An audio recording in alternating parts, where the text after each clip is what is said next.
Hello बच्चे, आ गए सब? चलिए अपनी-अपनी जगह बैठ जाइए और सुनिए और समझिए कि आज की क्या कहानी है। आज की कहानी है आत्मविश्वास।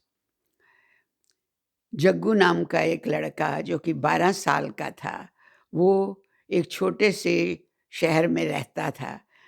पढ़ा-लिखा ज़्यादा नहीं था, पर 5वीं तक पढ़ा था और लेकिन काम उसको कोई नहीं मिलता था, गरीब घर का था। तो उसके बहुत से दोस्त लोगों को शहर में नौकरी मिल गई, तो उसने सोचा मैं भी जाता हूँ। उसका एक उसका एक दोस्त बहुत ही पक्का था जिसका नाम लालू था। लालू कहता है ठीक है, चलो हम दोनों भी चलेंगे। जब वो जाते थे तो एक बहुत लंबा रास्ता था, या पैदल या अगर उस पे साइकिल पे भी जाओ तो उसको बहुत समय लग जाता था। लेकिन एक दूसरा रास्ता था कि उनके घर के नज़दीक ही एक नदी बहती थी, बहुत छोटी-सी, तो ज़्यादातर लोग उसी को पार कर जाते थे, जो तैरना थोड़ा-सा भी जानते थे, क्योंकि उसमें कोई खतरा नहीं था।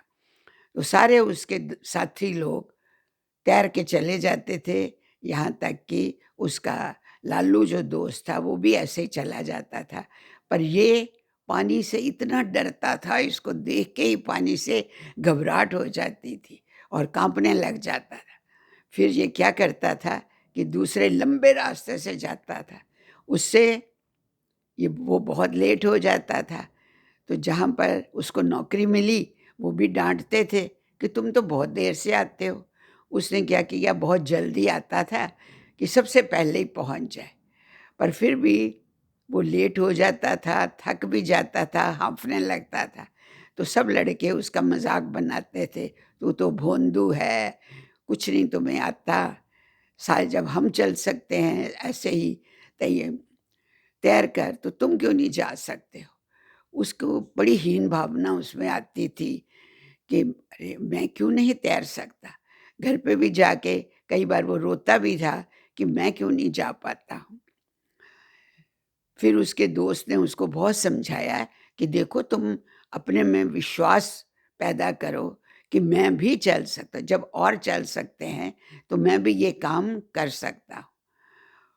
और 1, 2, 3 कह के कूद जाना और पार हो जाओगे।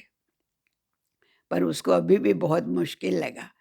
पर एक दिन ना उसके उनसे दिल में ठान ही ली कि मैं चाहे मर ना जाऊँ, डूब ना जाऊँ, मैं नदी पार करूँगा ही करूँगा। बड़े विश्वास के साथ सुबह नहा धोकर चल पड़ा। उसने एक अलग से कपड़ों का जोड़ा भी रख लिया, एक बरसाती के अंदर, कि गीला ना हो और वहाँ जाके बदल ले, जैसे कि और लड़के भी करते थे। जब नदी के नज़दीक पहुँचा, तो उसने देखा कि उसके आगे एक लड़का जा रहा था, करीब उसी की उम्र का था, लेकिन वो लड़खड़ा रहा था, उसकी एक टाँग खराब थी।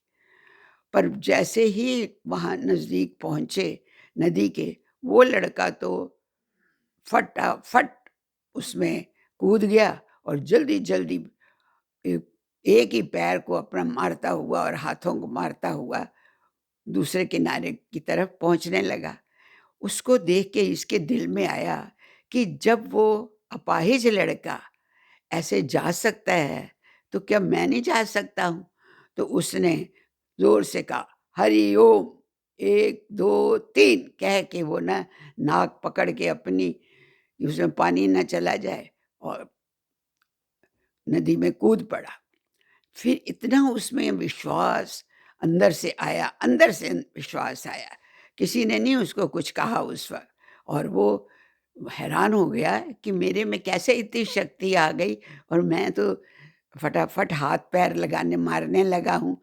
चाहे उसको अच्छे से नहीं वो तैर सका, लेकिन धीरे-धीरे करके वो नदी पार कर गया। दूसरी तरफ उसके कई सारे दोस्त थे, सबने उसकी खूब ताली बजाई तो कहा, ओह! बहुत अच्छा, शाबाश! देखा ना, हम कहते थे तुम जीत सकते हो, तुम कर सकते हो। अगर अपने दिल में विश्वास रखो, हौसला रखो, तो सब काम हो सकते हैं। तो उसको बहुत ही खुशी हुई और उसने कहा सभी अपने दोस्तों से कि ये सब आप लोगों ने मुझे हौ हौसला दिया है कि मैं यहाँ तक आ सका हूँ। अब आगे से मैं कभी नहीं डरूँगा, सारे काम कर लूँगा जैसे भी आप लोग करते हो। तो बड़ी खुशी-खुशी वो अपनी नौकरी पे गया और आगे भी काम करता रहा। तो बच्चे अच्छी लगी ना? तो अपने में आत्मविश्वास जगाओ, आप सब काम कर सकते हो। बहुत-बहुत आपको शुभकामना। आप घर जाइए और खुशी से अपने काम करिए। Okay, bye.